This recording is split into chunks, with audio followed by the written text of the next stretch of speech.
Going ahead and making this move already is really endorsing Palestinian statehood in a meaningful way. It's showing symbolic solidarity on the one hand, but even more importantly, it's really trying to put pressure on the parties to bring the war to an end, and on Netanyahu in particular to start articulating a longer-term vision for Palestine that includes a two-state solution.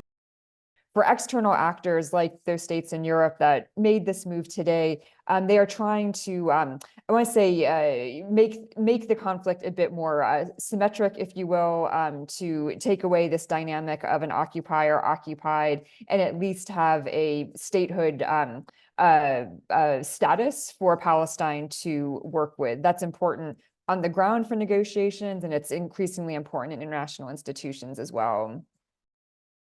Israel has pushed back quite strongly against this recognition.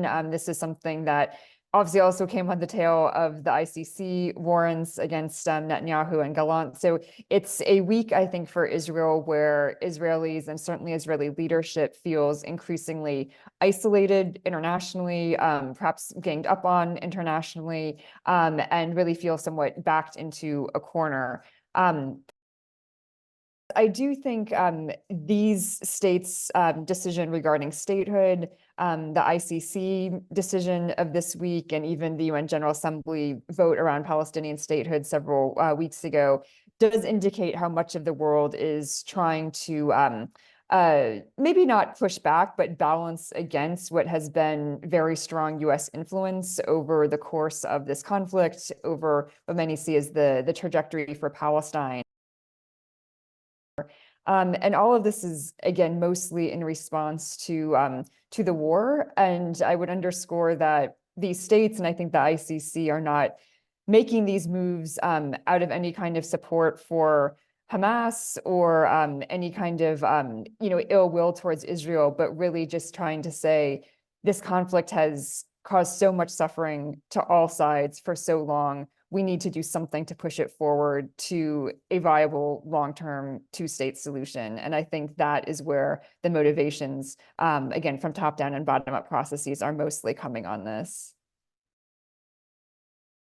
Yeah, this is such an important question. And I think it's the main reason that not only Netanyahu, but many in Israel have opposed any kind of discussion of statehood in the aftermath of the atrocities of October 7th. It's saying, why would you reward what took place that day? Why would you reward a group like Hamas?